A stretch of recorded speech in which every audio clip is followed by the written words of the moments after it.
in the name of the dweller on the doorway, in the name of the commander of the seas and the skies, in the name of the empress of the stars, in the name of the one, the living, the mother. Let me leave my blessing. So take a chill pill, gotta relax your mind, all your stress and your everything. Just to know it's all about you. Feeling so good, spreading it around like you know you should. Close your eyes, close your eyes. Let the music take you over, yeah. Feel the high, feel the high. If you ain't down there, we'll go over, yeah. Move like the moon, right, moving right side. The light is right, move like the moon, right, moving right. It feels so good, right, so good, like the moon, right, moving right side. So the light is right, moving like the moon, right, moving right side. Do what you want to feel no way. Don't think about your yesterday.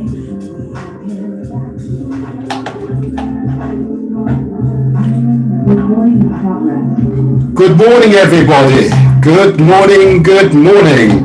Let me just turn off that other line of audio. Let's get us started. Good morning, all. Good morning. This is the Motivator Show. Usually, alongside Lady Chelsea. Unfortunately, Lady Chelsea's got another engagement today. Yes, we are busy people. But hopefully, this solo session will go well. This is the Motivator Show. I want to congratulate and give praise and enough respect to Jaian King, who has taken us from night to day. Hey, this is going to be a good day. Thank you, Jaian King, for your solid determination. Solid determination. And before I begin the show, I want to give praise to the Galaxy management, the visionary members of the community, who have ensured that this platform can be here for more than 35 years. I want to recognize Chief Pakombabai, the visionary leader and founder of Galaxy Radio, Afui.net. I want to recognize and give praise, of course, to Elder Erikute. And Elder, I need to see you. I haven't seen you for a while. Your wise words are sought. Your wise counsel is sought.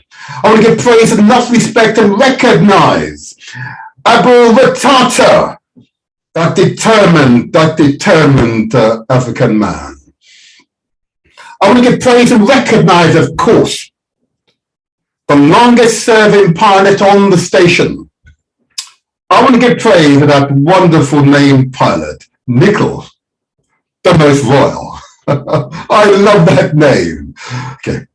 I want to give a special recognition to the solution finder. I want to give a special recognition to Empress Shanice, the solution finders. She doesn't moan about our problems. She finds solutions, seeks unity, brings people together, and seeks to ensure that through our experiences, we are empowered. And we justify our presence here, our purposes here. I want to give praise, a special praise, to Empress Shanice. Respect to you, my Empress, respect to you. I want to go on, if I may. I want to mark this particular program as being a special program because we will have a series of firsts here on Galaxy Radio. And of course, as you will all be aware, Galaxy Radio, this particular program is also being simulcast, I believe the saying going, via YouTube under the Motivator Show. That's DE space Motivator Show. You can find us there. And I'd encourage you, please, to give us a like. One of these, my finger up. Give us a like or subscribe. And if you subscribe, you're simply notified of the show as it is notified to YouTube. Okay, so you'll be aware of the subject There's no exchange of money. It's free of charge. There's no obligations attached to it. Simply prior notification of the subject for each show. But it simply indicates the support for the show. So please subscribe via YouTube. Or indeed, if you are on Facebook, you can also find us on Facebook. Again, The Motivator Show. The Motivator Show on Facebook. Again, similarly, give a like and subscribe to the show via Facebook, if that is your platform. But also now on Mixcloud. Mixcloud, an interesting platform for those who are musicians, those who are debaters, an interesting platform to be on. Again, subscribe to the show under The Motivator Show. This time it's underscore, for whatever reason, Motivator Show. Okay. Again, what we seek to do here at Galaxy Radio for this show is to be in tune with the 21st century, those platforms for which you prefer to communicate, those platforms you seek to obtain useful information. I hope that this program will be a series of very useful but empowering programs. Most importantly, I want you to remember the purpose of these shows. The purpose of these shows, of course, is to translate our words into action. The purpose of these shows is to remind ourselves success is ours for the taking. That's a mindset, huh? That winning mindset. That's the purpose of these shows, and why I've enjoyed a series of truly inspirational guests on these shows these past 18 months, going on for 2 years. I've been doing these shows since the lockdown began. You all remember those early halcyon days. Yeah? I want you to remember, in that case, more recent guests that I've had on this show. And I want to give light to a few of those guests before I go into the health section, just reminding you about our health. I want to remind you of the show, and I'm sorry I wasn't here the previous week, but the week prior to that, for that wonderful, inspired, young Nigerian professional, yeah? Aziz Toby Akubaka, yeah? He was passionate about sustainable development, innovation and technologies, applications in Nigeria and of course across Africa, how we implement those technologies so we can have a sustainable economies. It is so vital that young people take up this mantle. Why we will continue to encourage the young to think about the future. Think about a sustainable future. Think about the technologies therefore required, and the innovation that will come from the people of not only of Nigeria, but throughout Africa and the Caribbean. We can do it. We will do it. Success is ours for the taking.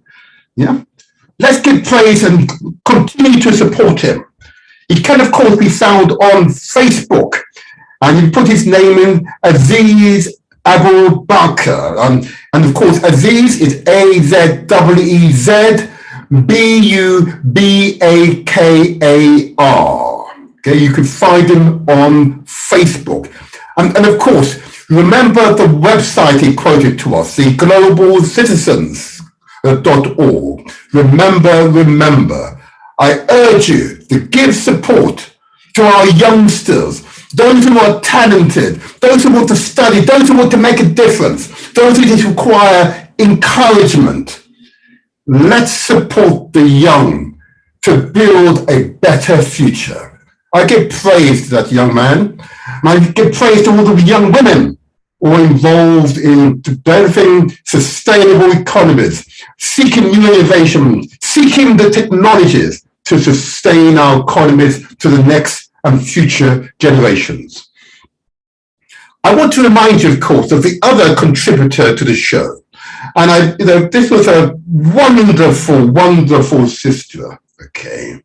The first chair and founding chair of the Society of Black Architects, Elsie Owusu, okay, a former member of the Royal Institute of British Architects, on their board, okay, okay, a remarkable architect, and she was able to display some of her architectural achievements, both here in the UK, in London, and of course in Ghana, the land of her birth, of her family.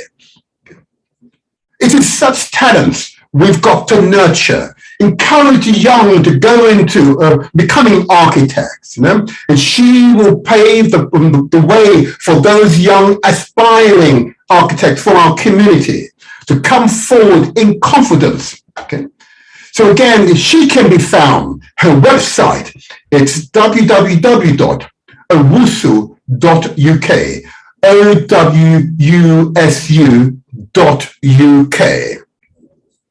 I want to positively encourage you, to encourage our young to consider architecture as being a future career that they might consider.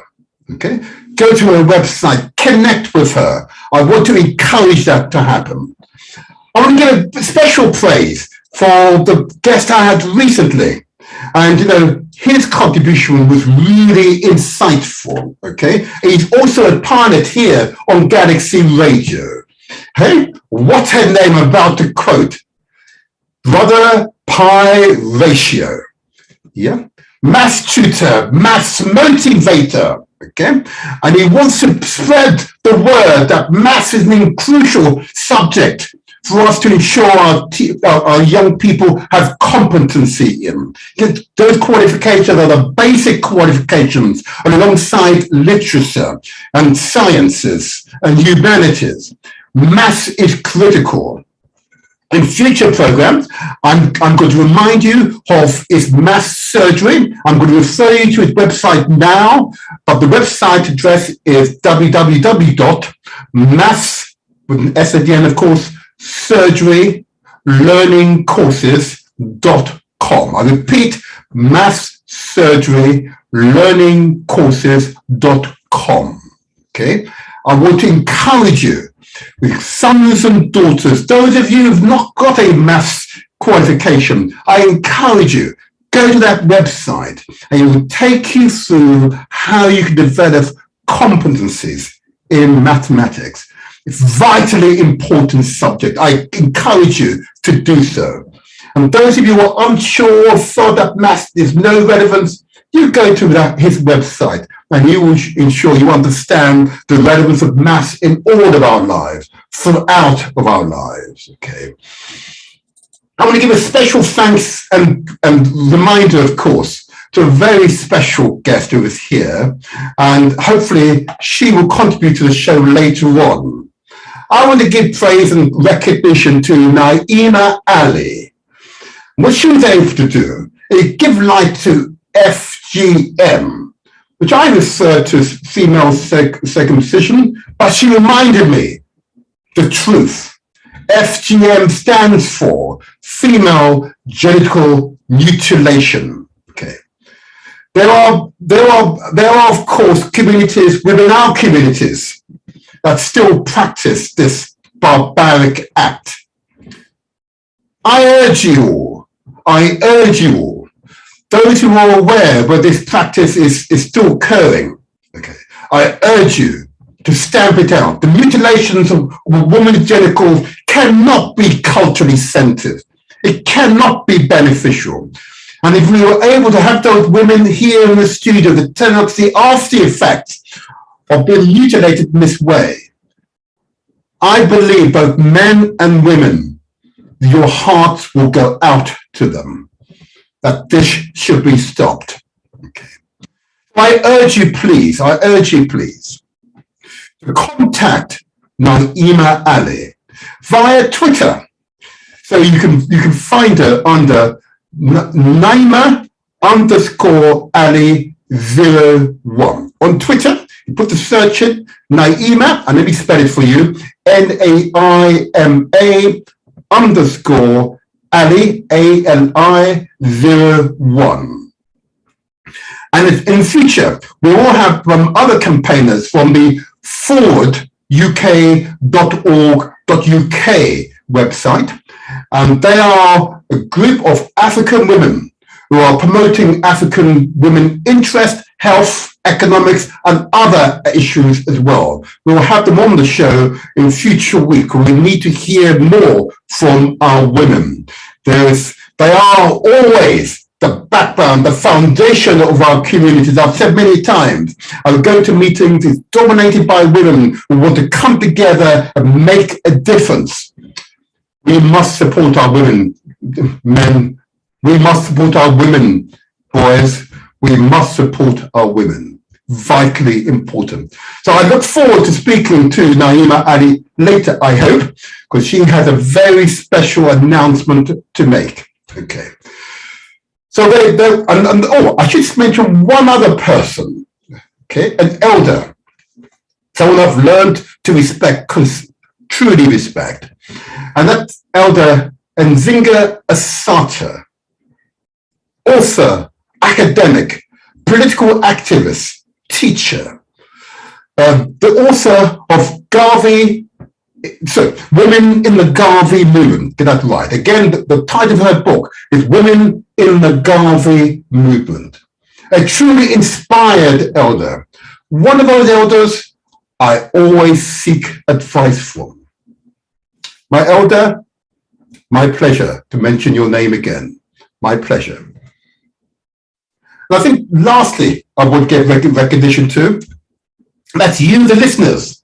You who have spread the word about this program and the positive outcomes of these programs, the positive guests who have contributed to this program, who are often not seen in the public eye. But I want to give light to ordinary people engaged in ordinary but extraordinary activities, because we all can engage in extraordinary activities. And through these extraordinary activities, we make the difference, not only in our own lives, but our children's, our families, our communities' life as well. And indeed, we benefit the wider society. And the wider society we'll go on to later on. But now I've given recognition to past contributors. I want to give it 5 minutes for our health messages. And remember, these health messages is not me telling you what to do. I ask you to consider, simply consider your actions. I ask you to consider the amount of sugar that you're ingesting into your bodies. Okay? Consider, do you need these additional spoons of sugar in your teas and coffees? How many of these so-called marketing term soft drinks or syrupy drinks, fizzy drinks should you consume? Consider the amount of sugar in those other foods, those processed foods that you buy. And consider this, that in our community, people of African and indeed Asian heritage, there is a diabetes epidemic, not pandemic, admittedly, epidemic. It means it's way above the average in our community. And I will cite again, Professor Hilary Beckles of the University, the Vice Chancellor of the University of the West Indies, one of the top 1% of universities in the world. We points out the epidemic of diabetes in the Caribbean.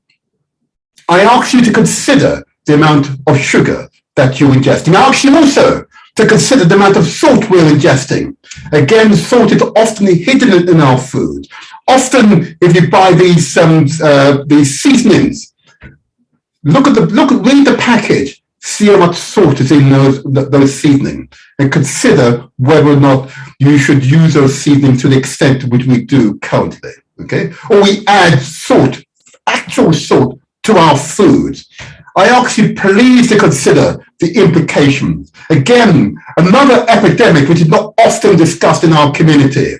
That is, of course, the hypertension epidemic. Every one of us in our community will know someone with diabetes or hypertension. Okay. Hardening of our arteries, the difficulty of blood to flow through the arteries, creating heightened pressure, blood pressure. Okay.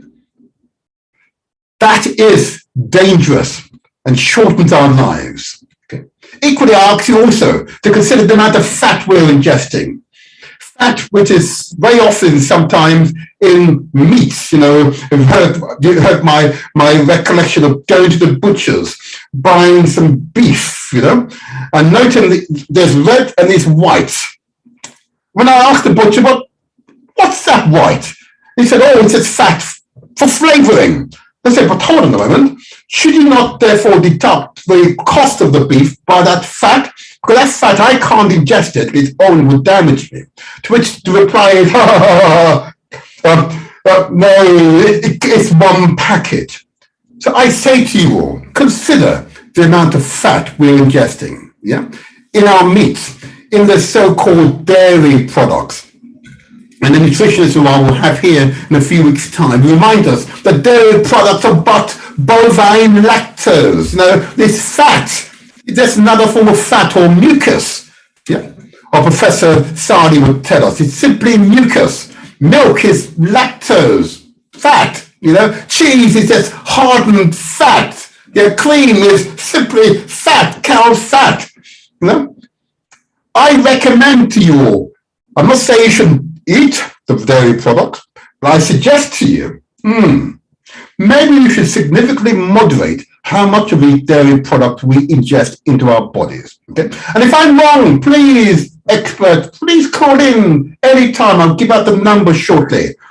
Please, all the experts tell me that fat is a big danger. We accumulate it in our bodies, and some men have these big, large bodies, you see flocking around, see their bellies coming out like that, and their legs are popped out. Women, it also congregates in their bodies and their hips. Now, I have to say to you, sometimes I see some women with big round hips, but I know that those hips are not normal. Many are just accumulated fat. Okay, so I want to encourage people to think about the amount of fat that you are ingesting. And lastly, I want to encourage people here. I want to encourage those who are listening to us and who care about their health, who care about their loved ones, their families, who are concerned to live a long, healthy lifestyle. I want to encourage you to do this. Eat more fruits and vegetables. Meat should be no more than 10% of your diet. I want to encourage you to drink at least 2 to 3 liters of water per day. If you're unsure, go to your GP and seek that professional advice. I want to encourage you, most critically, to exercise. Exercise is crucial to our long-term health and well-being. Absolutely crucial. I wish to encourage you to do so. Okay? It is so critical that we take care of ourselves so we can reduce the numbers of conditions we accumulate as we gain age, as we gain in age. So I want to encourage you, listeners, I want to encourage you to think about your health. I have a public duty to remind you that your health is truly your wealth. I say again, your health is truly your wealth. And without good health, no matter how much money you have in the world, it does not matter because you're sick and you're having to manage your sicknesses. So I wish you, if you're unsure about the advice or the words I've recited today, please go to your GP, go to your nutritionist, speak to your pharmacist. As you know, there are nutritional pharmacists here. Okay? Seek that professional advice. Okay? And lastly, reminding ourselves that there are other aspects of health that we've got to be conscious of. I want to encourage you to think about your mental health. We've had contributors on this show previously discussing our mental health. It is critical that if you're feeling uncertain, that you seek professional advice. I'm going to say this again, it is so critical for our community. If you're feeling uncertain, seek professional advice. Usually, you might begin with your GP, Please don't watch YouTube videos. Please don't simply whisper it in the corner to someone privately. Speak to a professional. Go to whoever has access to your medical record. Usually the first port of call is of course your general practitioner. I urge you, please, take care of your mental health. Equally, of course, as we've been reminded by Brother Kwame in Nottingham, equally, you must consider your spiritual health, Take time out sometimes, simply to meditate, just to allow all the cares of the world to fly away. Take them away from yourself.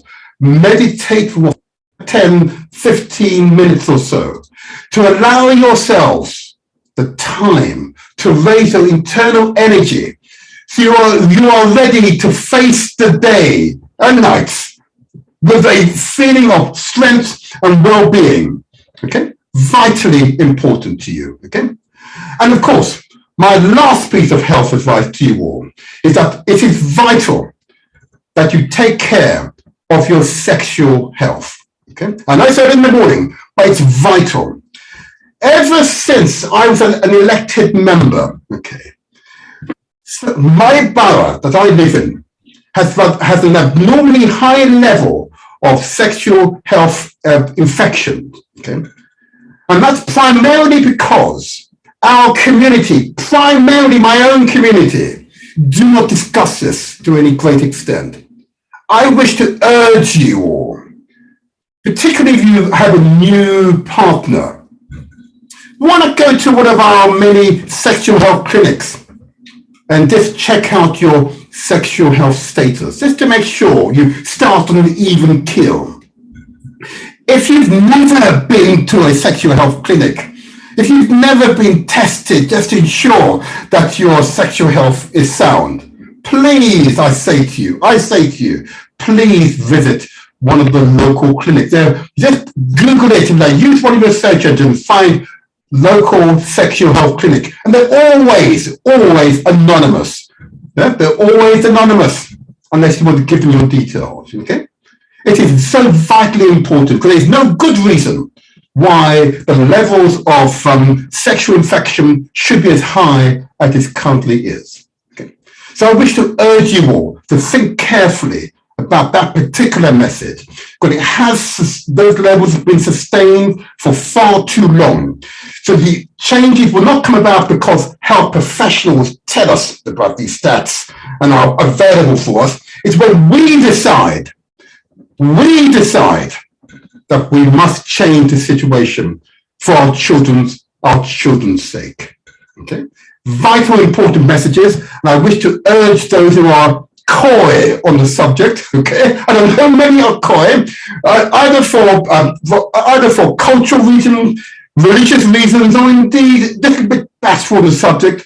Honestly, you can go to one of the clinics, and you don't need to give them your name. You simply say to them, I would have myself checked out. I have not been checked previously, or I've just started a new relationship and I want to make sure we start on an even keel.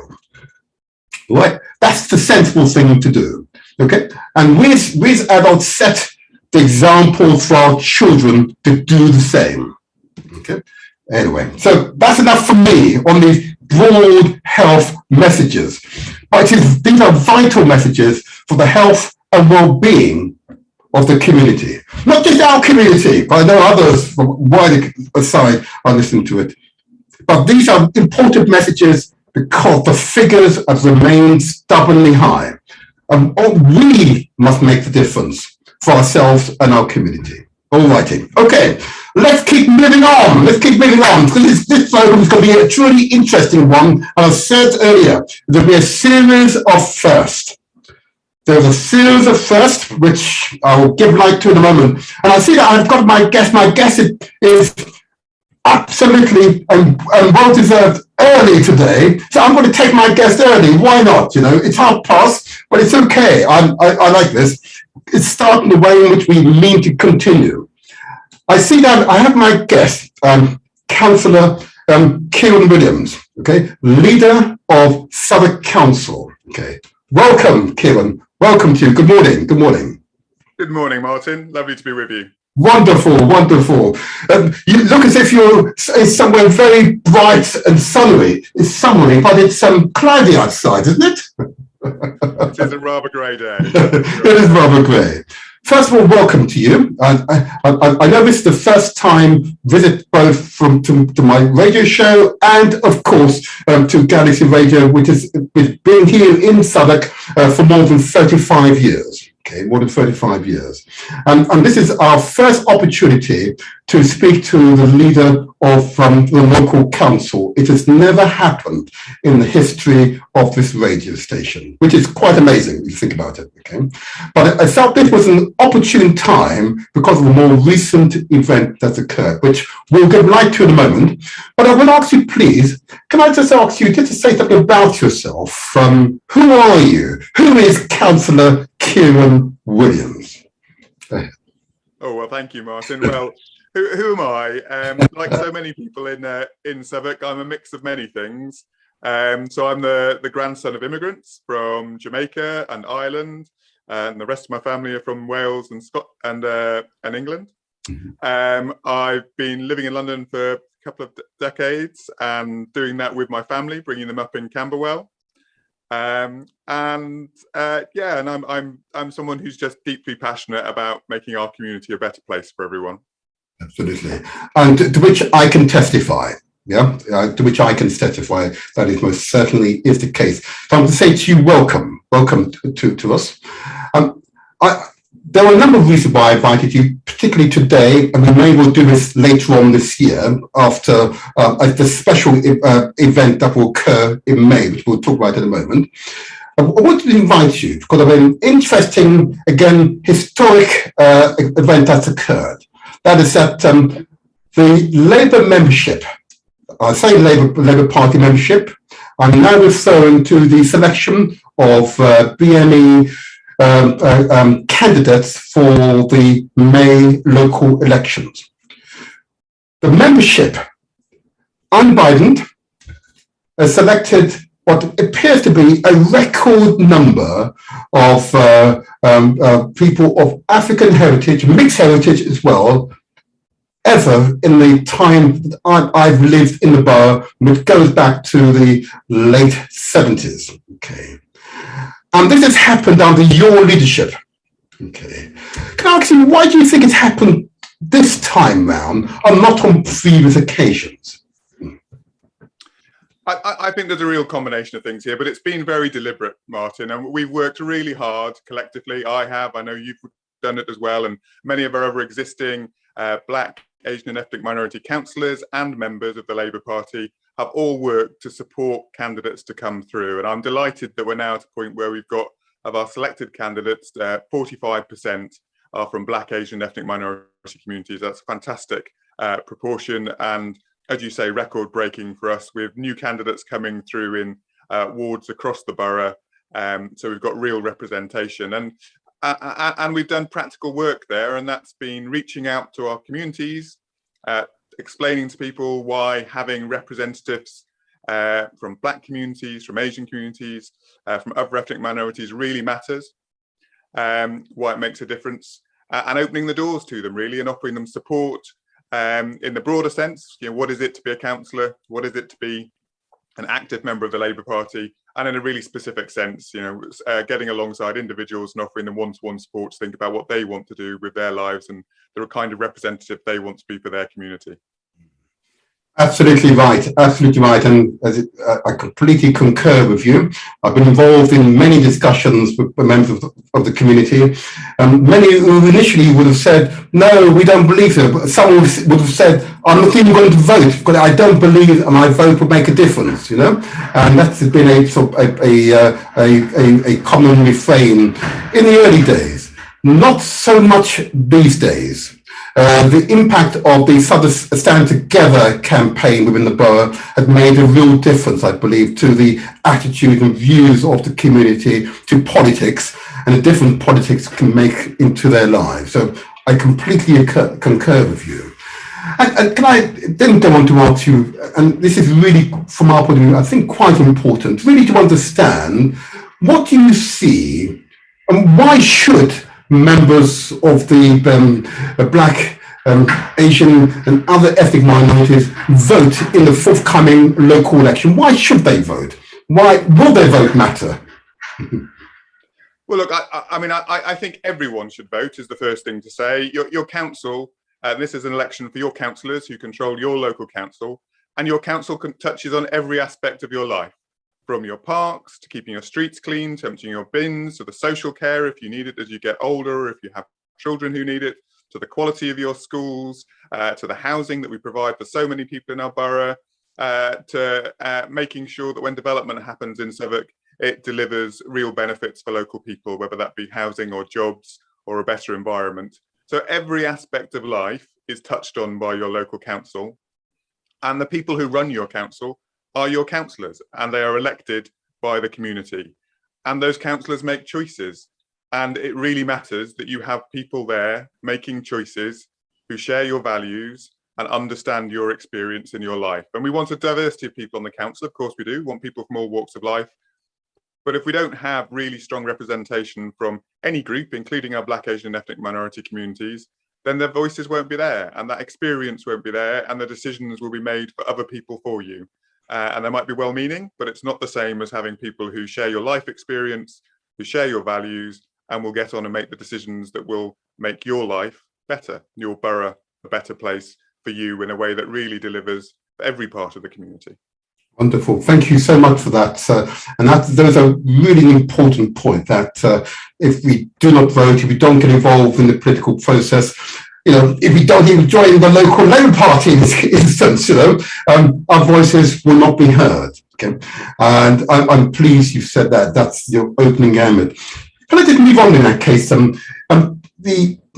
We haven't yet launched our manifesto. We've not launched our manifesto. Okay, and I'd love to ask you what might be in the manifesto, but if I may ask you, what are the principles that will underscore the manifesto? I don't want to detail just yet. Just underscore the principles that will be important, that will be reflected in our manifesto.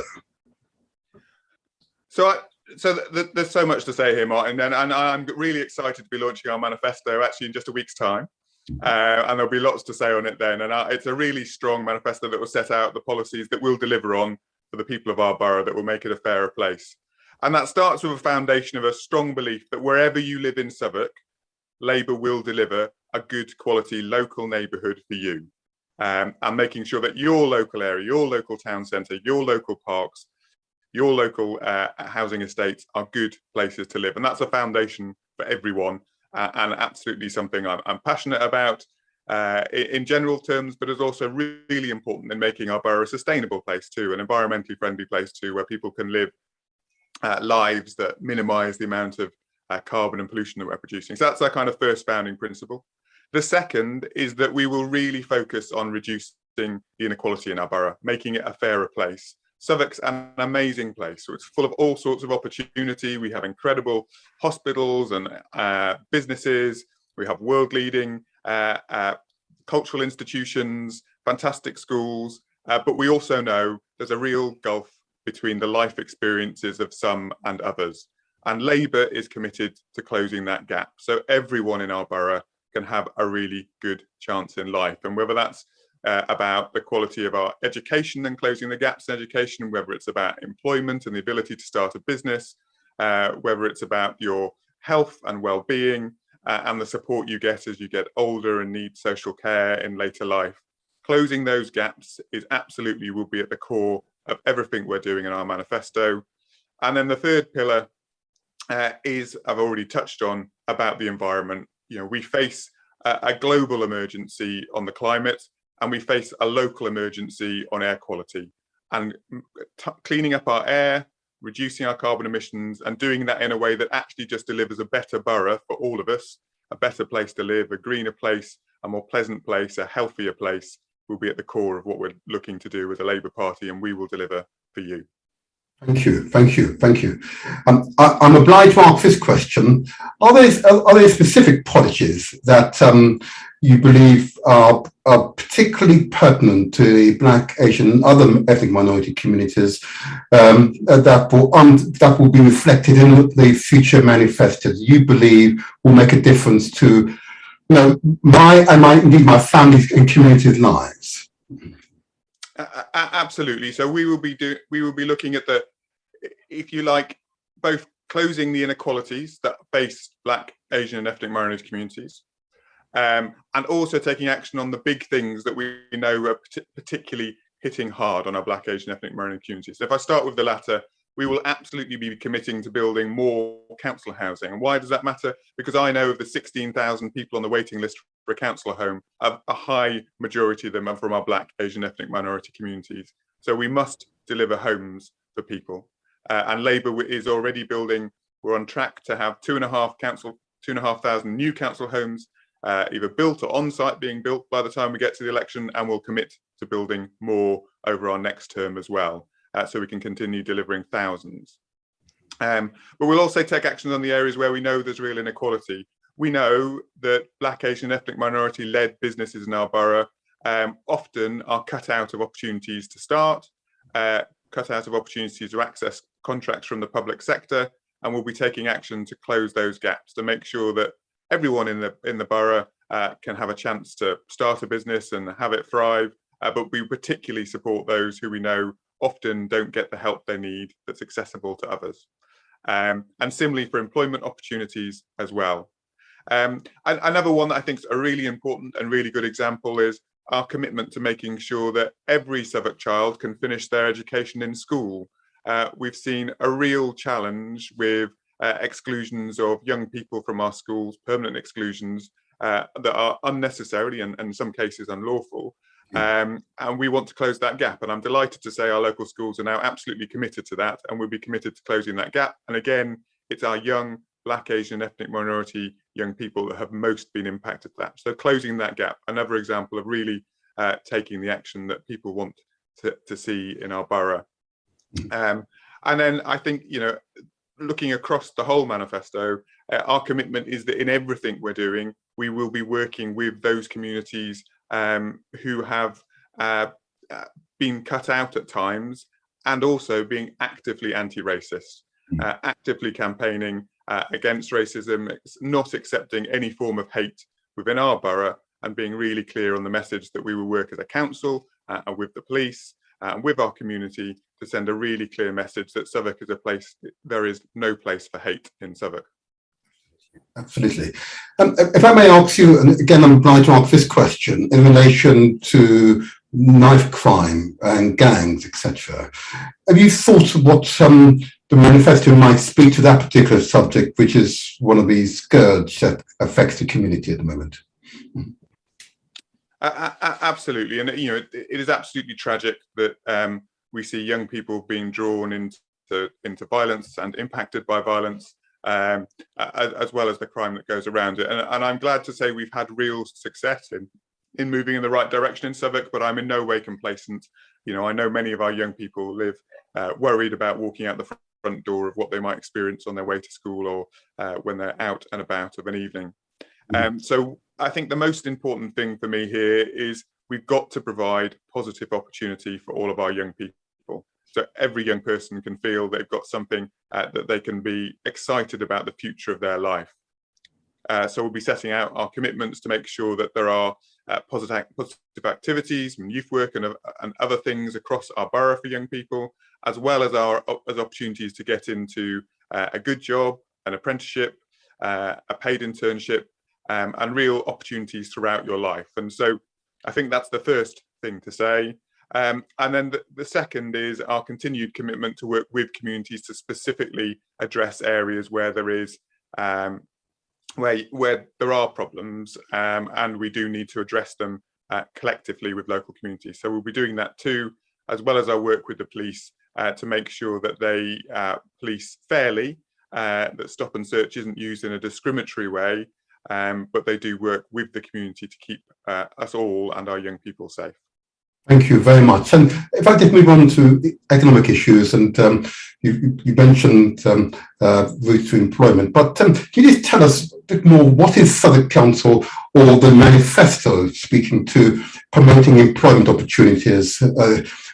Of course, I'm familiar with the Southwark Skills Centre, for example, and its work. And I know that we have targets for apprenticeships. Can you just tell us more about this? Because the community is unaware, generally speaking, of our enormous initiatives to promote the apprenticeships and skills within the borough. Well, Martin, we'll be building on our very proud record on this. So we've delivered supported more people into work and created more apprenticeships over the last few years than any other London borough. As something Southwark's had incredible strength on. And so we'll be continuing that work. I'm very proud of our Southwark Construction Skills Centre, providing opportunities for local people to get into the construction industries at all different levels. And we'll be continuing that work. We've already committed to open a Green Skills Centre, so people can get the jobs of the future, making our borough low carbon. We'll be looking to set once again ambitious London leading, nationally leading targets on supporting people into work and into apprenticeships, and opening up all opportunity. But beyond that, we also want to make sure we grow Southwark's economy. Now, prior to the pandemic, Southwark had this incredible growth, both in terms of the number of people in employment and the number of jobs in our borough. As Labour, we'd increased the number of jobs in our borough from being less jobs than there are working age people to many more jobs than there are working age people, a huge improvement. And we had record high employment before the pandemic. Clearly, the last 2 years have been incredibly difficult for many people. And we really want to get back to having that full employment in Southwark, so people have opportunity. And to do that, by growing the industries that can give back the most to our borough. We have fantastic life sciences industries around our hospitals. We want to grow them and make sure Southwark residents can get great jobs in them, whilst also giving back to our local community and indeed the world in terms of some of the research that happens out of those industries. We have a fantastic growing economy of jobs in the green skills sector as well. We've already committed to create 5,000 more by 2030, and we'll be working to do that. So for me, it's about making sure we have a strong and growing economy, and it's about making sure that Southwark residents absolutely have the opportunity to get into those jobs, and not just any jobs, good quality jobs for our residents. Thank you, Kieran. I've just got a text message from a listener who's asked a question in this regard. How can they find out where the construction skills centre is, and how can they find out? You've just described a series of initiatives. What the listeners are asking, how can they find out? Where can they access this information? So Southwark Construction Skills Centre, really importantly, we work to put it in a place in the borough where construction's happening.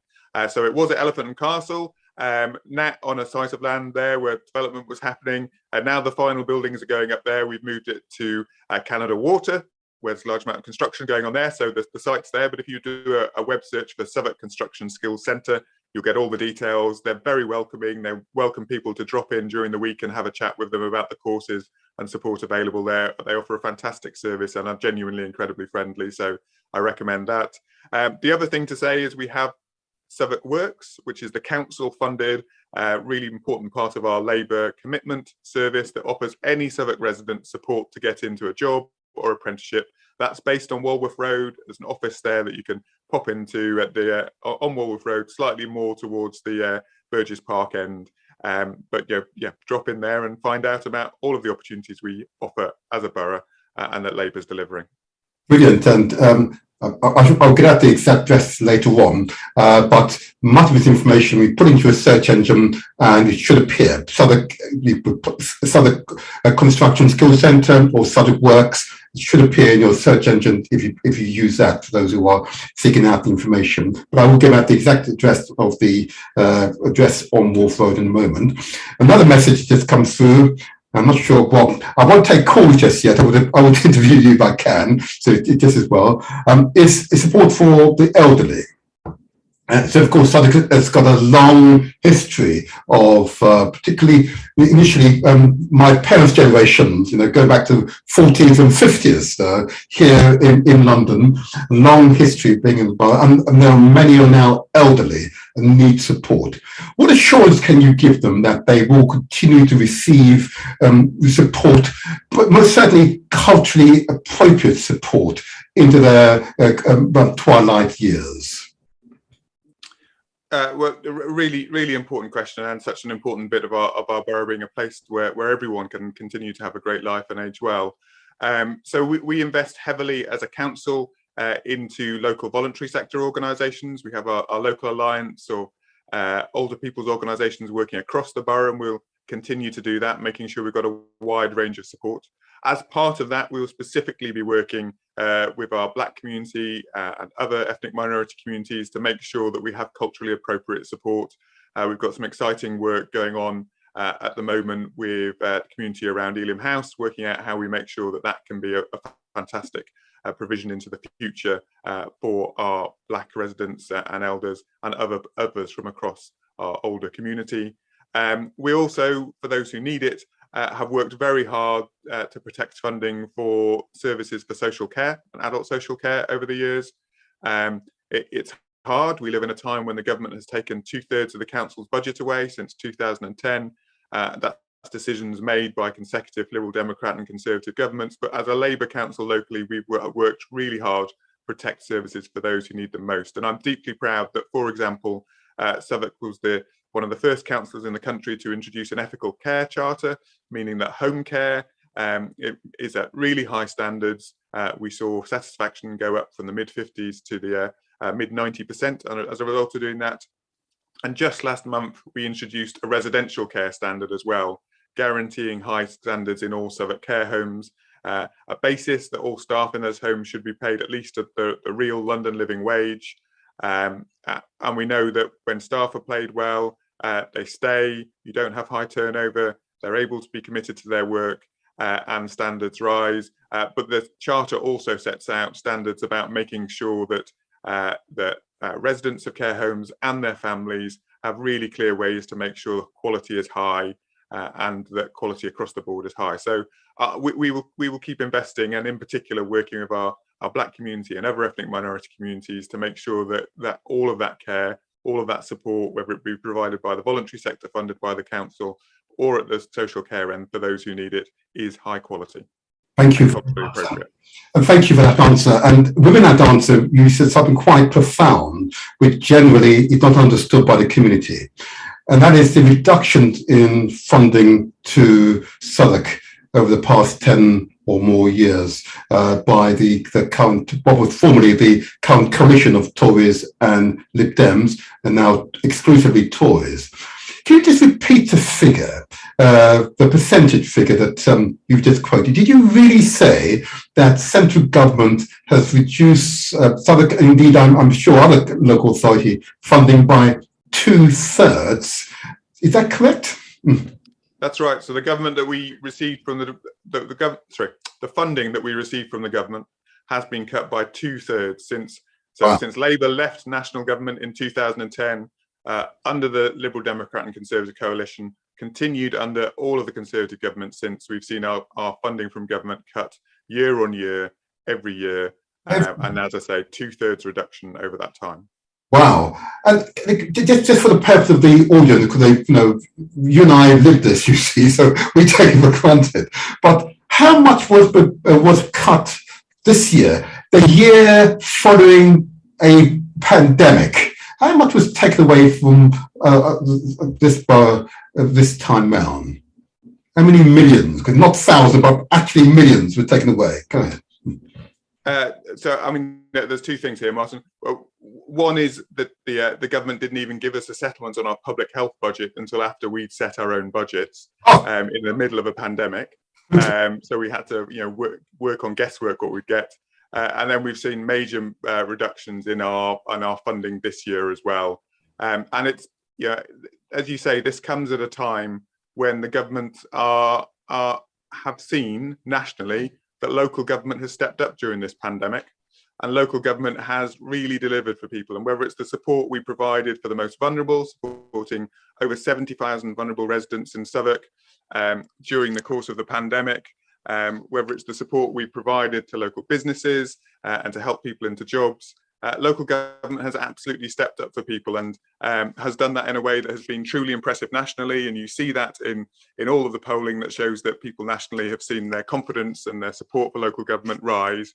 And yet, in the face of that, we continue to see cuts to our local budgets. Yeah, it is quite astonishing, and we need to keep calling the government out on this particular point, reducing our ability to deliver local services. So then blaming the local authorities for the reduction in local services is an area of this most cynical politics. And so I know the opposition may well have their responses to this, and we may get an opposition member calling in today, which would be interesting.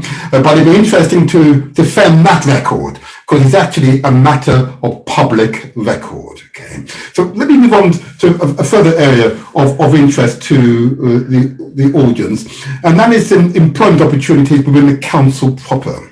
Okay, and of course, I'm struck by the numbers of comments I receive from members of the community who are applying for positions within the council, either mid-level grade or more senior grades, and their feelings that they are not being heard sufficiently.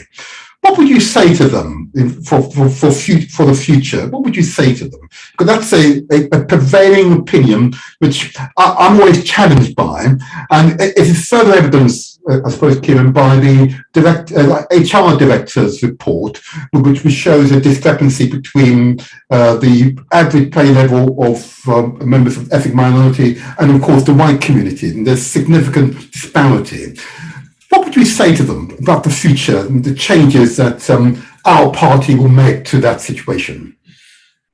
So this is something I'm personally really passionate about, Martin. I absolutely believe that Southwark Council is there to serve the people of Southwark, and in order to do that, the workforce has got to be representative of the people of Southwark too, so that across the council you have people that understand our community and every different aspect of it, and there's no one Southwark community, you need the full diversity there.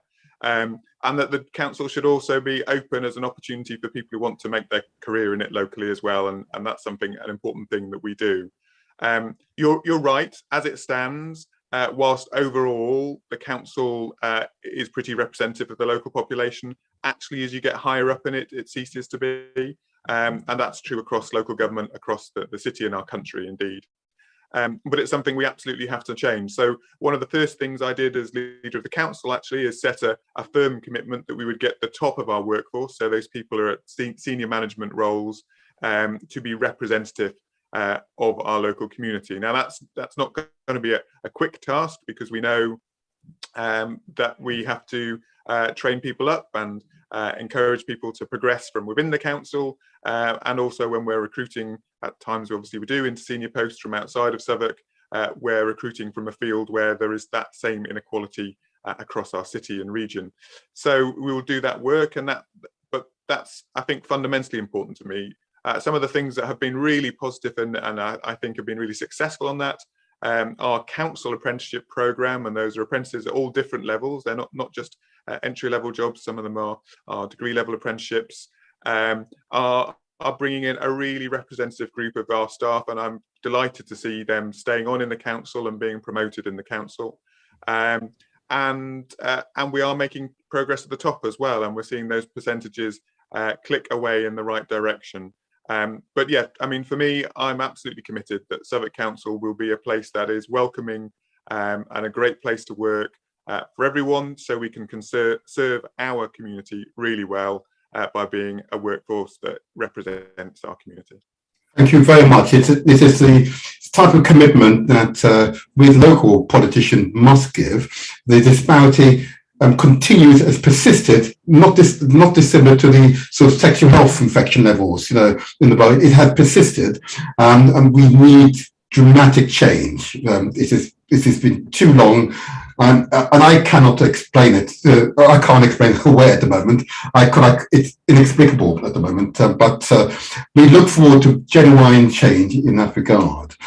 Can I just now just take us on to another subject, which most certainly of interest to the community, and that's how we as council responded to the Windrush scandal. Okay, can you tell us a bit more about what we as a council will do to address the issue of the Windrush so-called generation, which apparently I fall into, but who am I?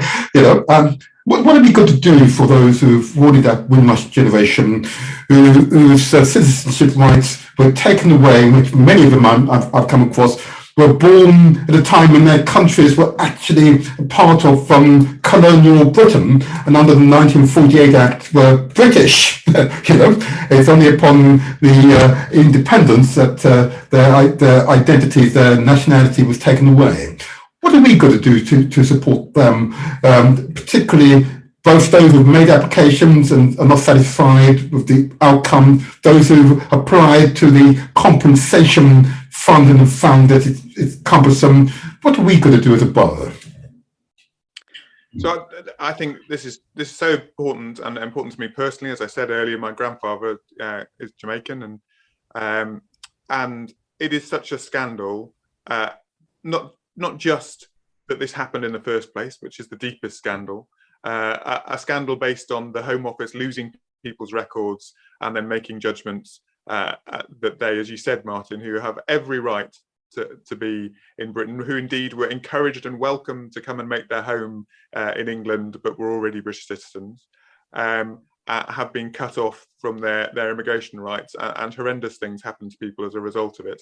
But it's also a scandal that the government, having promised to compensate for this, has made it impossibly hard for people to get the compensation they're entitled to, and provided a complete lack of clarity on who is getting it, who hasn't had the support they've received. So what we've been doing is working with community groups across the borough to make sure people are aware of what they're entitled to and how they can apply, and lobbying hard with local organisations and with national organisations for a scheme that's much more transparent, much more open, and that genuinely leads to everyone who's entitled to compensation getting the compensation they're entitled to. However, what I would say is the Windrush scandal is just part of a trend from this government, isn't it? Yes, it's part of a trend based on their hostile environment. Yes. It's not an accident that this happened, it was deliberate. They've created an environment in which they want to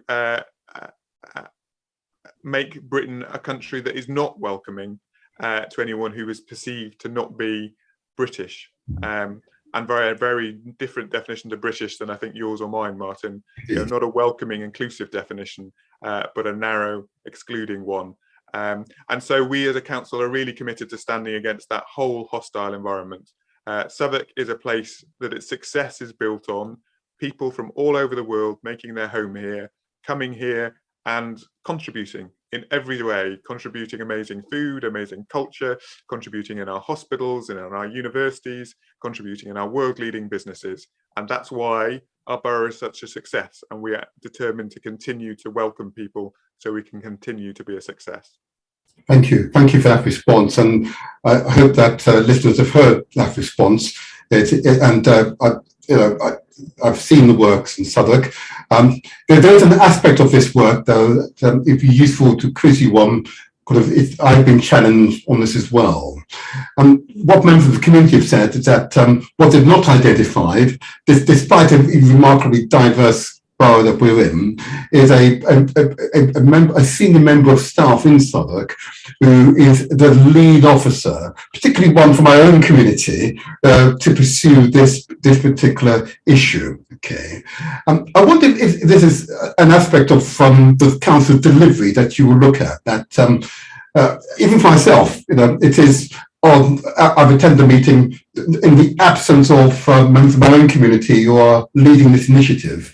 Is this an aspect that you would, if I may encourage you to look at again, that the community is saying that there are those senior Black or Caribbean or African members of staff who are leading the initiative, and we need to own it.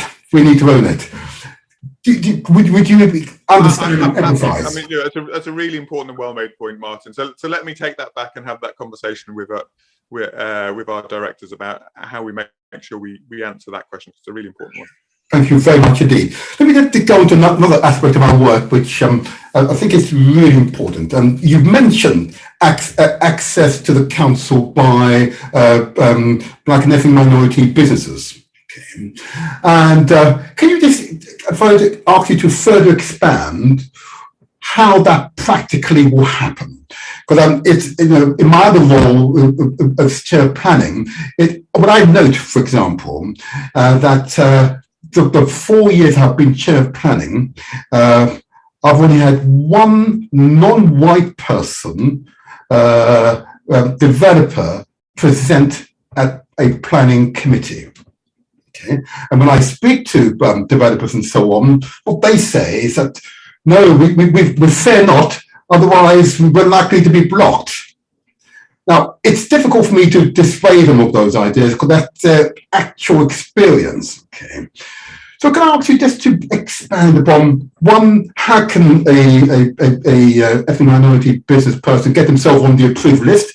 And two, what can we do about this perception that we may not be as opening to the ethnic minority developers, particularly if they want to make planning applications and so on? What can we do about changing that perception, do you think? I mean, it's so deeply wrong, isn't it, that people should feel that they, because of who they are, they're less likely to get a planning application approved. I mean, that's not what it's about. It should always be about what's the quality of the planning application. Is it a good scheme? Is it a bad scheme? Will it deliver the things that our policies require, or won't it? That's what it should be about. And so we must change that. I suppose as a council, we absolutely should and are leading by example on that. So we ourselves have been actively working to make sure that we have Black, Asian, ethnic minority-led architect practices developing some of our projects, our new council home schemes and other schemes, to make sure that we're helping grow a part of the industry. There's huge underrepresentation in the architecture industry of Black, Asian, ethnic minority people. B, that we're, again, as I've said earlier, that the people who are working for the people of Southwark share some life experience with the people that they're working to serve, and the vast majority of people on the waiting list for council home are from our Black, Asian, ethnic minority communities. So that's really important. And then absolutely, there's the practical work of making sure we find any barriers and break them down in the council. And I know some of those things are often not perceived by staff who don't understand why a particular barrier impacts more on one part of a community than another, and that might be a very technical procurement rule. It might, no more than that. So there's hard work there to do, to really work through with local Black, Asian, ethnic minority businesses to understand, well, what are those barriers? And that's the work we'll be doing with them to make sure that we can open up our procurement. So when the council is buying locally, that we can buy more from local businesses of all kinds, in fact, because I strongly believe that the council should be looking for the double benefit of getting a good service and putting money back into our local economy. But in particular, working with those businesses who we know are most likely to be cut out. Thank you for that response. And those business and entrepreneurs who are listening, you've heard it first here, and I hope to hear your experiences as time proceeds. Okay, but it's an interesting one, and not one that I'd fully, to be honest with you, Kieran, fully realised the extent to which many entrepreneurs feel that there are these glass ceilings, these barriers to them accessing either the procurement side, importantly, or indeed the planning side, more embarrassingly, being chair planning. And so it's an interesting experience, but we hope to see transformation over time. And thank you, Kieran, for that response.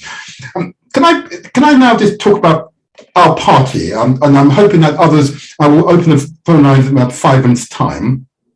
So, of course, our party is a truly diverse party, the Southwark Labour Party. And I want to emphasise that Councillor Kieran Williams, leader of the Southwark Labour Party, is not responsible for the National Labour Party.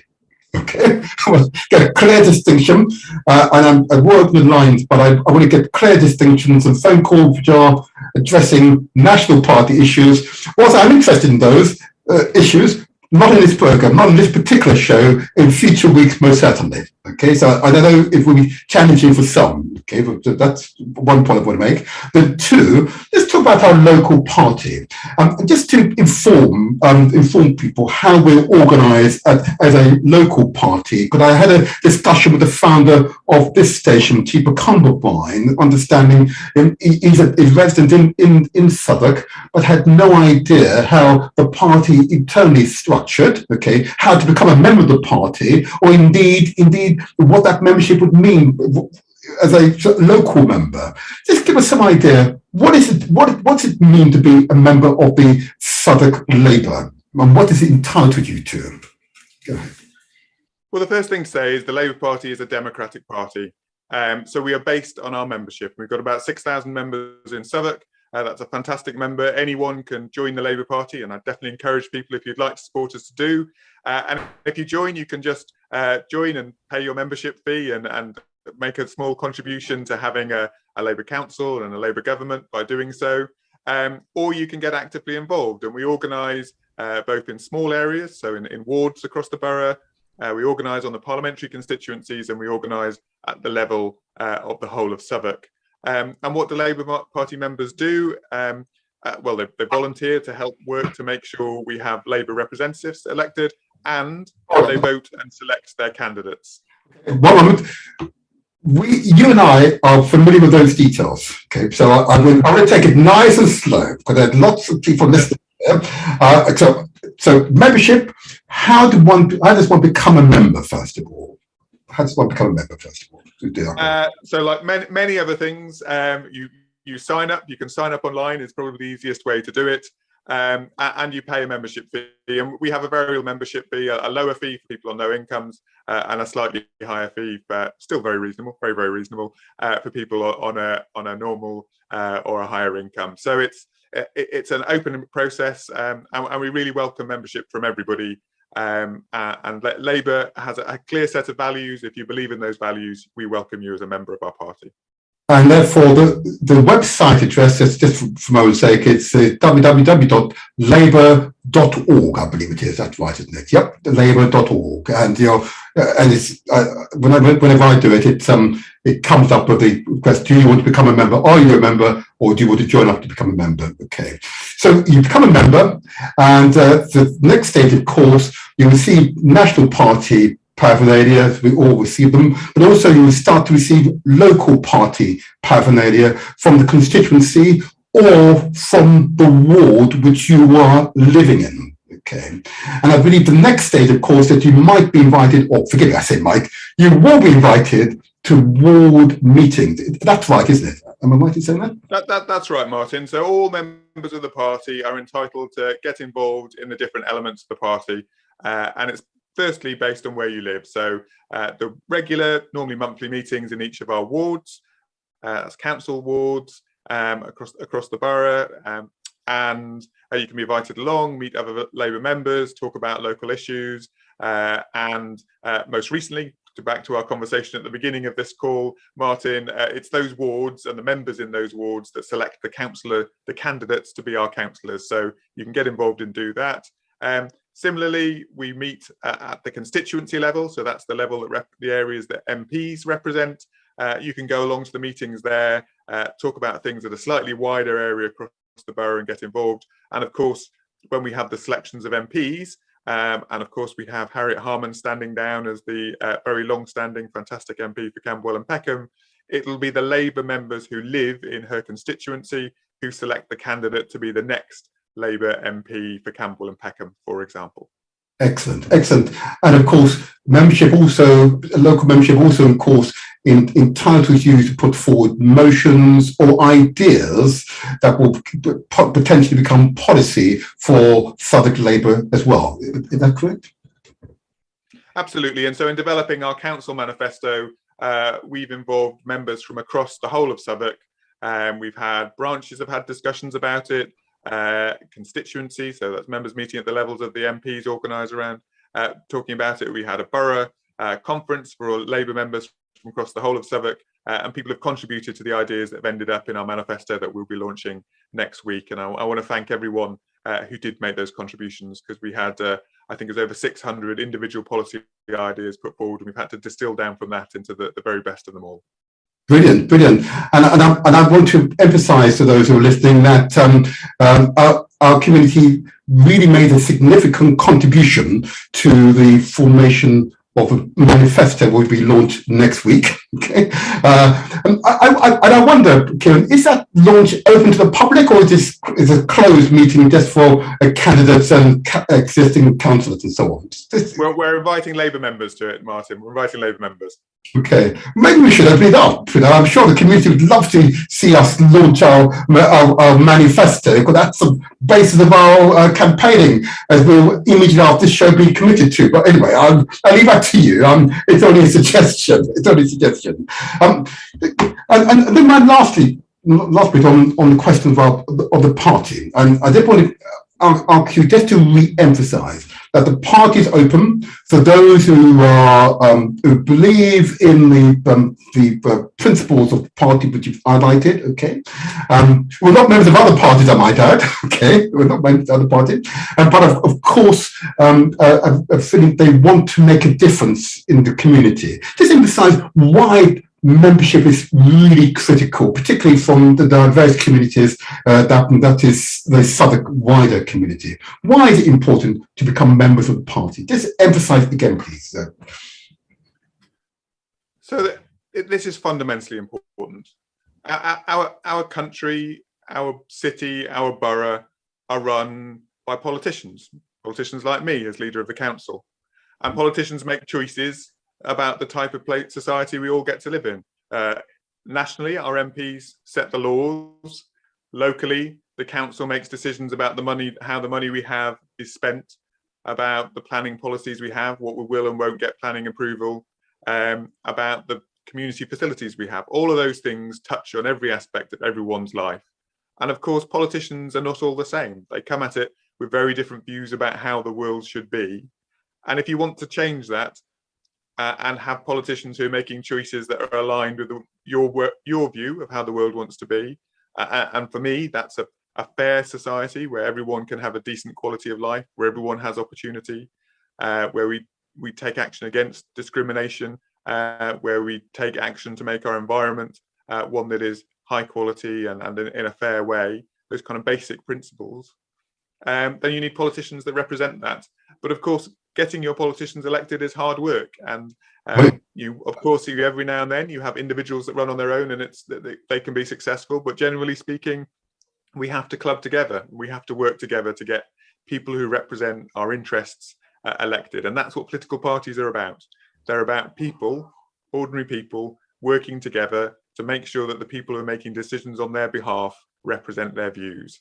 And that's why I really encourage people to get involved in the Labour Party. If you believe in the things we stand in, if you believe in fairness and justice and equality, if you believe in having a society where everybody can have a good quality of life, not just a handful of people who happen to have been inherited wealth, then the Labour Party is for you, and the Labour Party will only be successful if people across our country get involved in it and support it, because it is no more or no less than the people who are members of it. Wonderful. Thank you, Kieran. That's very clear. And so we might receive a few calls from those who voted or hesitant.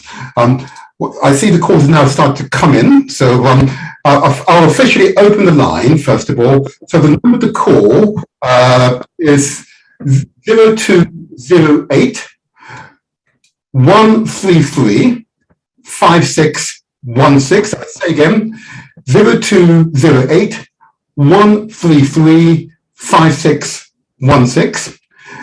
Now, I see that we've got two callers on the line already. And what I'm going to do, first of all, I'm going to take a person who I believe potentially is a candidate to the next local election. Is that Kimberly? Good morning, Kimberly. Okay, you're on mute, Kimberly. Good morning. Hello, a classic on mute. Hi, how is everyone doing this morning? Very, very good, Kimberly. Good morning to you. You've joined us. I'm the motivator, or if you like, Councillor Martin Seaton. Where are you leader of Southwark Council, Councillor Kieran Williams. Now, Kimberly, I believe you may well be a candidate in the next local election. Am I right in saying that? You are right in saying that. So I am very honoured to have been selected to hopefully represent Faraday Ward, and I will be standing in the upcoming election in May. I've been out last week knocking on doors, starting to get to know people, and I'm really, really excited to hit the ground running and to meet more members, but also to meet more residents as well. Brilliant, brilliant. And I suppose I should declare an interest here that I actually live in Faraday Ward and I voted for you. Thank you very much for voting for me. I'm very, very grateful and I won't let you down. Thank you. I know you will not. You've got excellent reputation. Now we've got Kieran here. Do you have a question for our leader here? Do you have a question for him? Any questions? I have one question, and apologies if you've already answered it before I joined the call today. But if Labour does win in the local elections, hold on, Kimberly. Labour will win the election. Labour shall win. So when Labour does win the local elections in May, what will your top two priorities be, Kieran? Question. Yeah. Well, firstly, Kimberly, congratulations again on being selected. It's fantastic to have a brilliant young black woman representing or standing to represent one of the wards. I have every confidence that the electorate of Faraday Ward will want to vote for you, so you can represent them very successfully, as I know you will. In terms of top priorities, look, I have to say this at two levels. In broad terms, for me, there are two really important things we need to do. We have a borough that is full of all kinds of opportunity for people, as I've said earlier, and we need to make sure that opportunity is open to everyone. And so at a very broad level, as a council, we will be working to make sure that whoever you are in Southwark, you can get into a decent job and have a decent life and get on, and we can reduce the stark inequalities that sadly exist across our borough and our city and our country, but we can close them in Southwark. And we have to also take action on the climate emergency, because it is a global threat that's going to come down the barrel of us and of our children, of our grandchildren, and of people across the world. But if I'm much more specific about that, in Southwark, what are the real practical challenges that our residents face? It's not enough homes people can afford, and so we'll absolutely be building more council homes, including more council homes on the Aylesbury that you will be representing, Kimberly. And we absolutely have to make difference to the environment in our borough by cleaning up our air, and that absolutely means taking a wide range of action to reduce pollution on our streets and outside our schools. Thank you. Thank you, Kieran, for that response. Kimberly, stay right there. I've got a question for you in a moment, but I've got two other callers on the line. Can I just take the caller with number ending 3348? Good morning to you. Caller with number ending 3348. Good morning. Good morning. If not, I'll take caller with number. Good morning. Ah, good morning. That's me. Good morning. Who do we have on the line? I'm Natasha Ennin. Ah, Natasha. Ah, I believe you also may be a candidate in the next local election. Am I right? That's correct. Aha. And which ward will you be representing, Natasha? Newington Ward. Brilliant, brilliant, brilliant, brilliant, brilliant, brilliant. Do you have a question for the leader of council, Councillor Kieran Williams? Yes, I do. As you know, in recent years, we've had the pandemic, and as the founder of Southwark Black Parents Forum, one of the things that came through our questionnaires was, what will the council be doing to support children who have been impacted by COVID, in particular those who will be taking their GCSEs in year 10 and year 11? There you are, Kieran. Yeah, can you hear that? Hi, Natasha. Congratulations to you as well. Fantastic to have you standing as a representative for the Labour Party and a candidate, and I very much look forward to seeing you elected on May the 5th. Look, this is a really important question about what are we doing to support our young people who've been hit so hard by this pandemic. And we are working very closely with our schools to make sure that we have support in place to close the gaps that young people are facing. One important part of that actually for us is our investment in mental health for young people. We know that actually in Britain as a whole, even before this pandemic, there was an explosion in mental health need in our communities that wasn't being met, and that there are incredibly long waiting lists for mental health support. But even more so, we know that the pandemic has really hit our young people's mental health. And of course, you know, it is incredibly hard to do well in your academic studies if your mental health is holding you back. So we are investing in making sure there is mental health support available in every school in Southwark, and that support is open for everyone who needs it. And I think that's one of the things that's going to make a real contribution to helping young people get their studies back on track, and also have lives where they feel healthy and well and get the support they need. Is that all right, Natasha? Yes, but I just wanted to add further that there was some debate about extended classes and schools so that people can be assisted academically. I think that the Nest is a wonderful facility which we constantly signpost our parents and young people to access service. So mental health is crucial. But in terms of many children having difficulties accessing the computers, children with SEND needs, we wanted to know if there was a clear sort of goal or priority where there'll be a strategic plan in place where we know that children who are going into year 10 and year 11 specifically will have extended classes or some additional academic support to help them along with their education due to the disruption. And I'm going to apologise slightly here, Natasha, because I think my line was breaking up slightly as you were saying that. But I think you were talking about specific support for year 10 and 11. Is that right? That's right. Yes, that's right. Correct. So we will absolutely continue to work with our schools around that provision. And you'll know, obviously, you talked about access to IT, I think, in there as well. And one of the things we've worked hard to do is to make sure that people across the borough have access to, students at school have access to laptops. But I think I'd have to come back to you on more of the detail on that, and perhaps our cabinet member Jasmine Ali would be able to talk you through the more detailed work we have planned. Brilliant, thank you. Natasha, I want you to stay right there, but I'm going to have a question for both yourself and Kimberly in a moment. Can I go to caller with number ending 8378? Greetings, Mr. Motivator. Good morning to you. Oh, good morning. It's Chief Akombabai, the founder and leader of Galaxy Radio. Good morning to you, sir. How are you? Doing okay. And of course, good morning to your guests and all those on the line as well. Thank you. And of course, we have here with us Councillor Kieran Williams, leader of Southwark Council. My chief. Do you have a question for him? Yes, I do. Good morning to you, Councillor. Good morning, sir. Good morning. It's very good to talk to you. Thank you very much. My question is, how much does the council listen to residents and their complaint? Example, I'm living in my area, and the road I'm living on, I'm living this road now for over 22 years. And the council have now brought in parking restriction, parking bays. Yes, there were consultation that the council came and we had meeting. Residents said, no, we don't need parking bay, but yet the council decided that they insist to put parking bay in. Could you give us a reason why that wasn't being listened to from resident point of view? So I don't know the individual street and the individual bay, so I can't comment on the detail.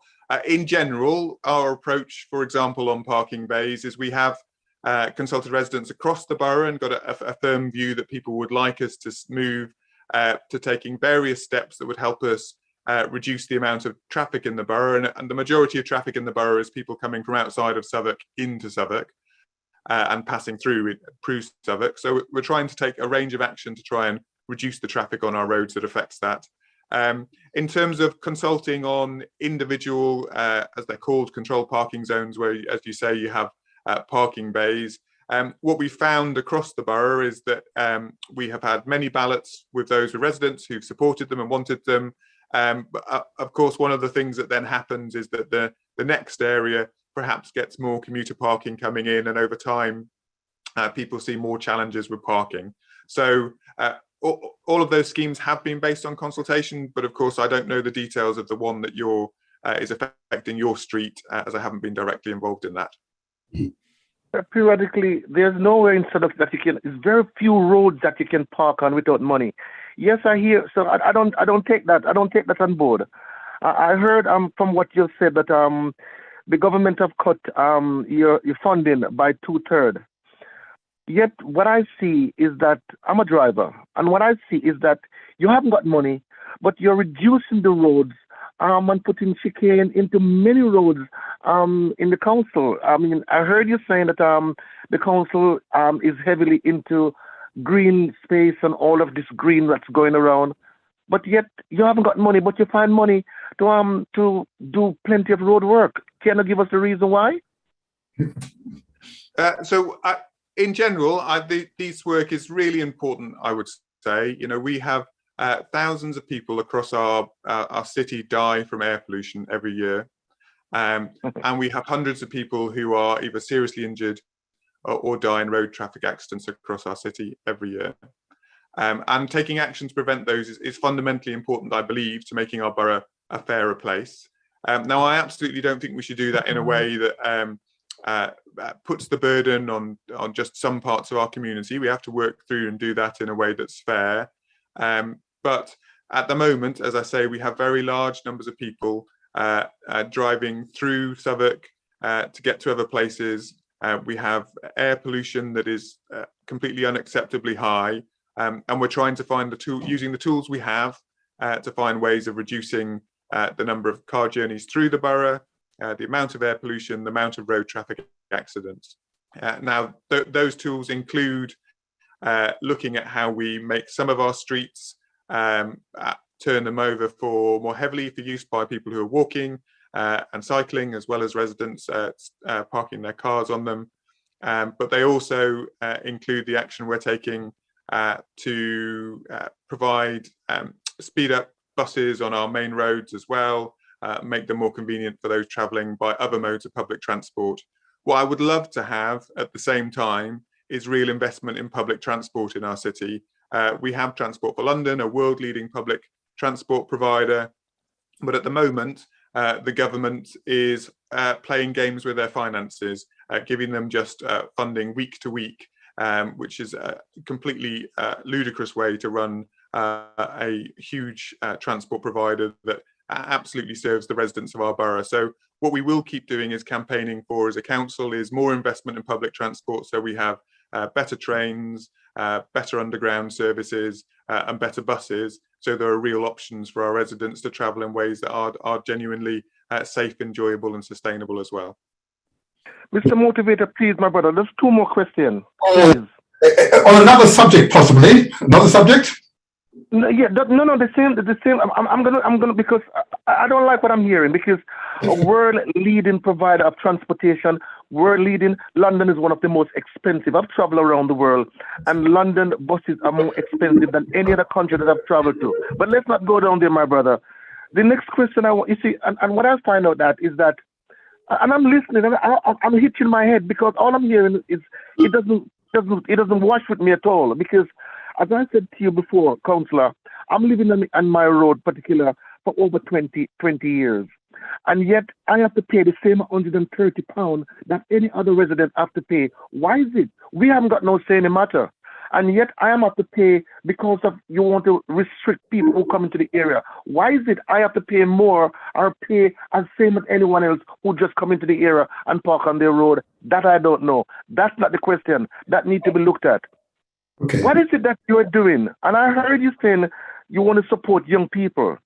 Young people haven't got nowhere to go into the evening. I have been to Guernsey. I don't know if you've been to Guernsey. And at Guernsey residents have been supported by the state in a sense, where they've got from a age of 0 to 60, 70, right up to retirement age. People have places to go where the council provide places for people to go, and they've been assisted. What is it that Southwark Council is doing for their residents? Where does people go in the evening Southwark young people? What plan have you got for young people in that sense? So lots of questions there. Let me try and answer them all for you, because I think it's right that I do. So in terms of you talked about the bus fares in London. So bus fares in London are actually cheaper than most of the rest of the country, I should start by saying. But the reason they're not as cheap as they are in some other bits of the world is in most of the rest of the world, the government pays for a proportion of the cost of public transport in major cities. That's right. In London, the fares of people who get the bus help pay for the roads. It's completely the other way around. And the reason that is because the government doesn't fund Transport for London in the same way that other cities do. And I strongly believe that as a society, we should fund public transport from general taxation, because it brings so many benefits. Cleaner air, better opportunity to get to your school or your job, safer streets. It's something we should do. And I'm delighted that Mayor Sadiq Khan introduced things like the hopper fare, so you only have to pay once for your bus as a Labour administration. But if we really want to get the quality and value of public transport we want, we need a change in government to do that, and a government that will invest in the kind of public transport that all other major cities around the world have. I'm not asking for something exceptional here, just something normal. You made the point about paying for your parking space outside your home. I think it's really important to say having a parking space on the road outside your home does cost the council money. We have to maintain and repair that road. Our fees for parking permits are not very high. I appreciate that it's a significant cost if you're on a lower income. I absolutely appreciate that. But all of the money we receive from those parking fees goes back into aspects of maintaining our roads, and whether it's the straightforward maintenance or improving the street lighting or planting street trees or other aspects that relate to the highway, we reinvested in those things. And as a council, as I say, we've had our funding cut by 2/3 from the government. So we have to find our own ways to pay our way. You asked what we're doing for young people. Well, we're investing heavily in providing support for young people in our borough.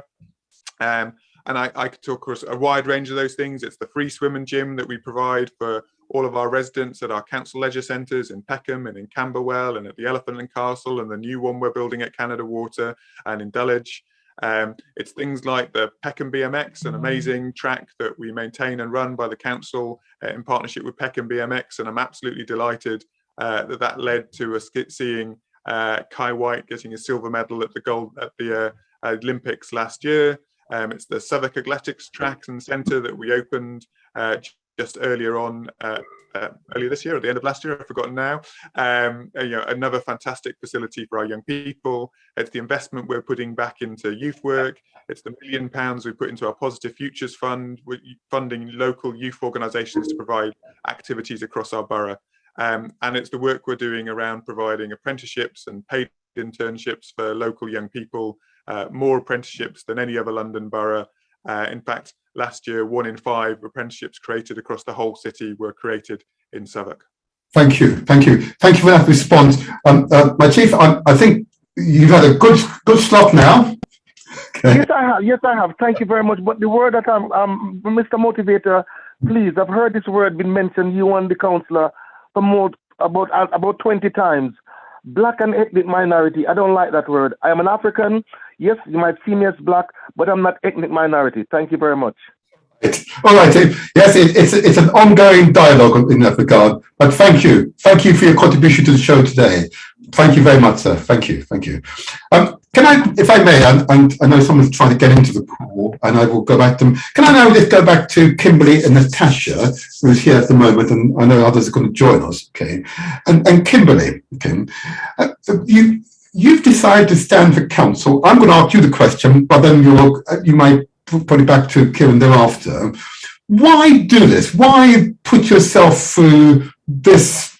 What is a high-profile public position, and you're a young woman, with a career. Why do this? That's an excellent question, Martin. So I have spent the past 5 years or so working on research and campaigns for different charitable organisations. So I worked on racial justice, and I currently work on child poverty. And I worked on a lot of issues that are really important to me and really matter to me. So the doing research on how austerity, I'm going to say the term that the previous gentleman did not like, but Black and minority ethnic people. I did some campaigning on the Windrush injustice, and I love that work, and I think you can make a real difference. And it was also exciting and interesting, got to work with members of parliament. But one of the frustrating things about that kind of work is that you are on the outside and you don't necessarily get to see your ideas translating directly into how they can benefit and work for other people.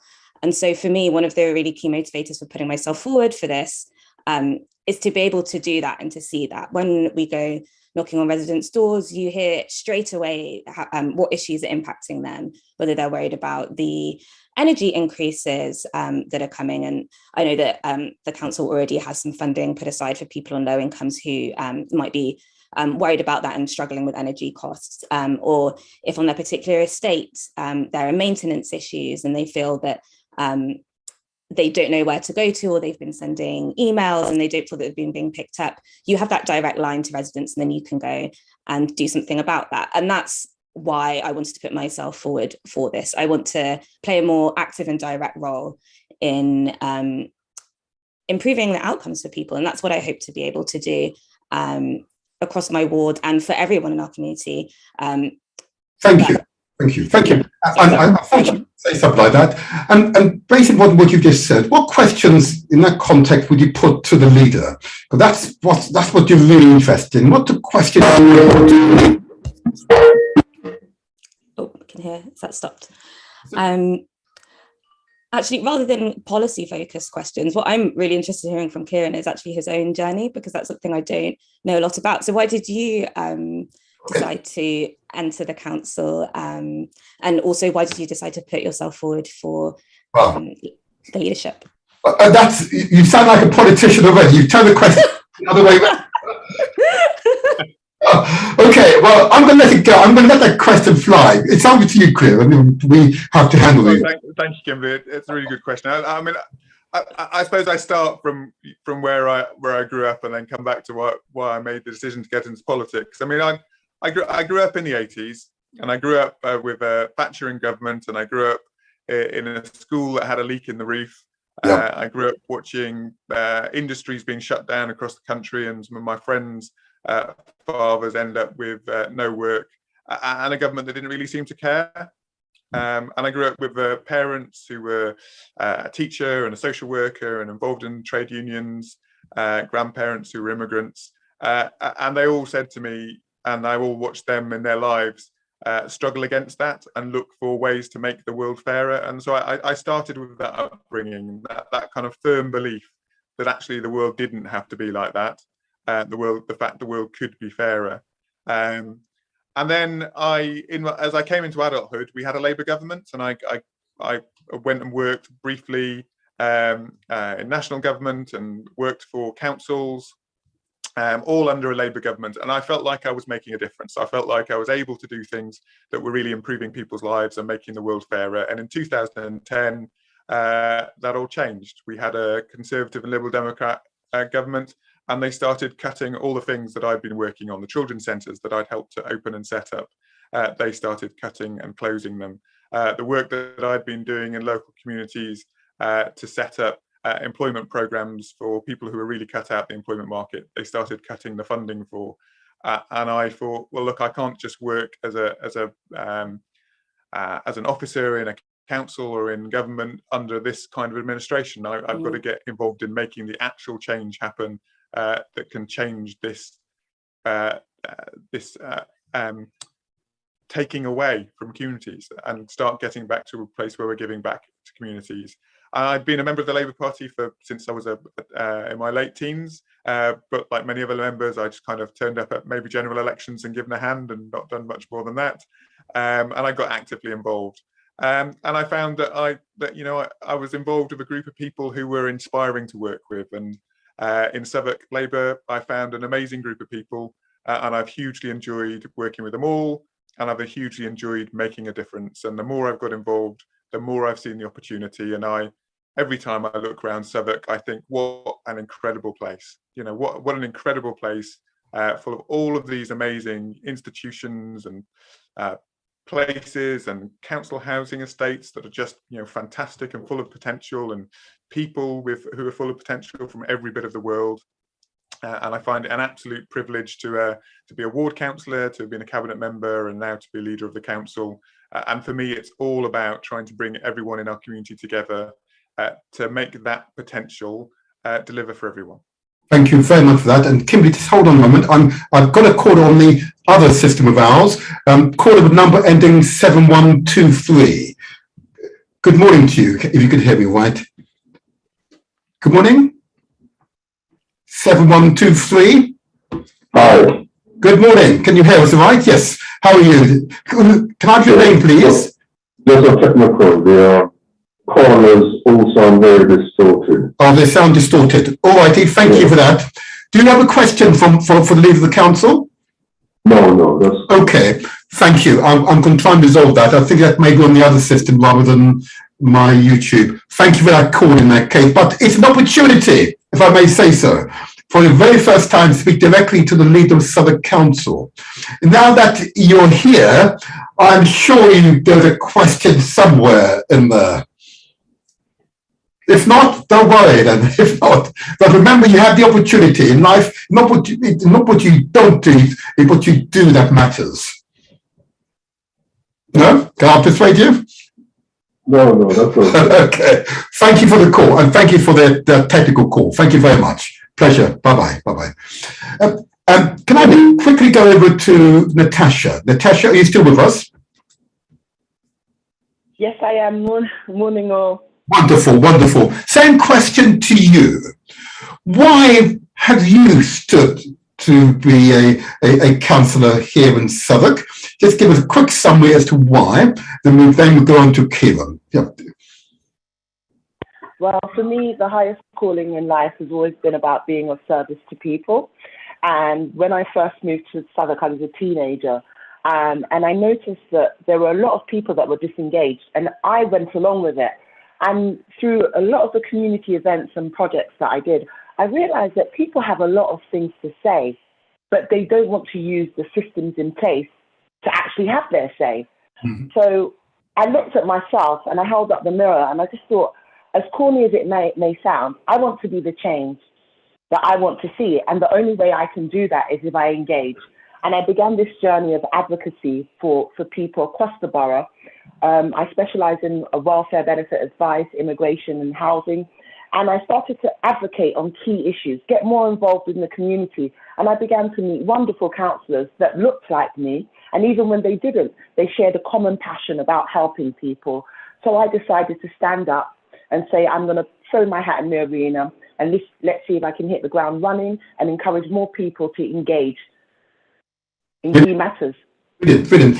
So within the context of that question and your response, engagement, what question would you want to put to Kieran in that regard? Because of course, that's the outcome you want to have happen.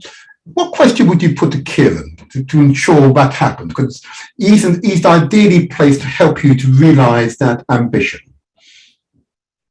Well, my thing is, I've done a lot of work with Operation Black Vote in the past about why Black people don't vote.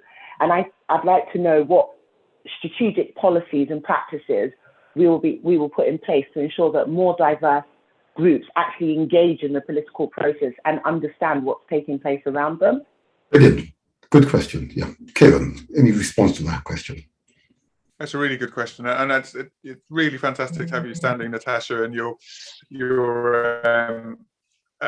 record of already supporting and advocating for people across our community. I know will put you in incredibly good stead to advocate for the people of Newington.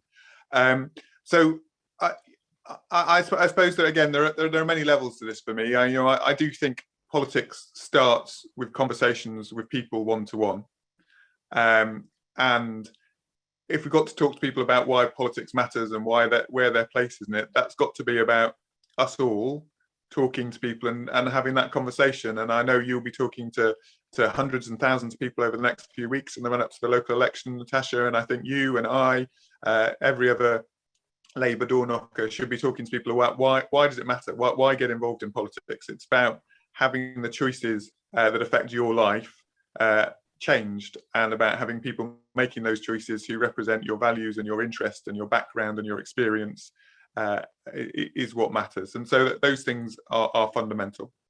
I think we also have to do the other things that really get people involved, not just in electoral and council elections and national election politics, but get people involved in the broader politics of life. So one of the things that I did with my cabinet member for young people, Jasmine Ali, is set up a new Southwark Youth Parliament to get more young people from across our borough involved in thinking about not party politics, but the political questions of life, helping us set the agenda for how we use the resources we're investing in services for young people. And I think that's fundamentally important.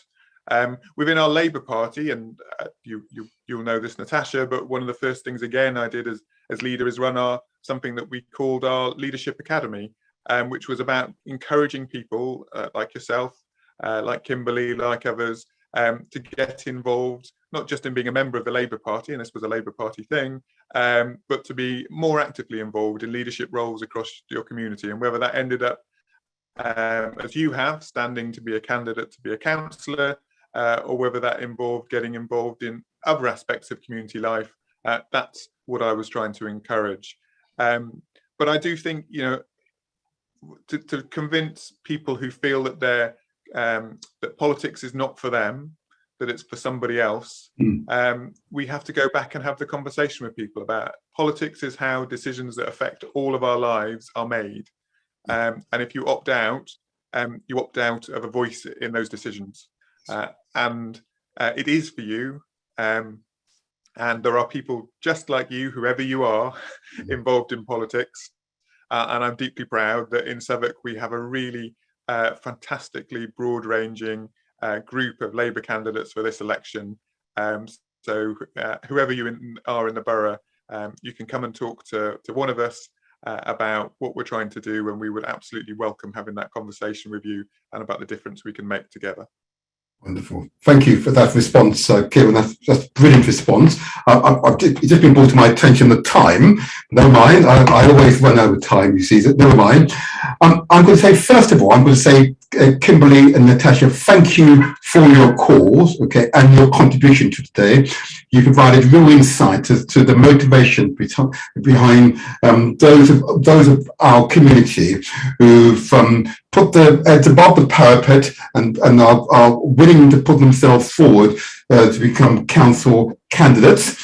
And I wish you both well in the May local elections.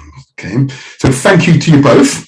I'm now going to go over to Kieran. I'm going to give you the last word, Kieran. What is your key message that you want to communicate to our community? And just keeping in mind that the Galaxy Radio is principally the result of Africans from the Caribbean wanting to have a media platform that we're in control and reflects our view of the world. And there are thousands who will be listening and are keen to understand, has it changed?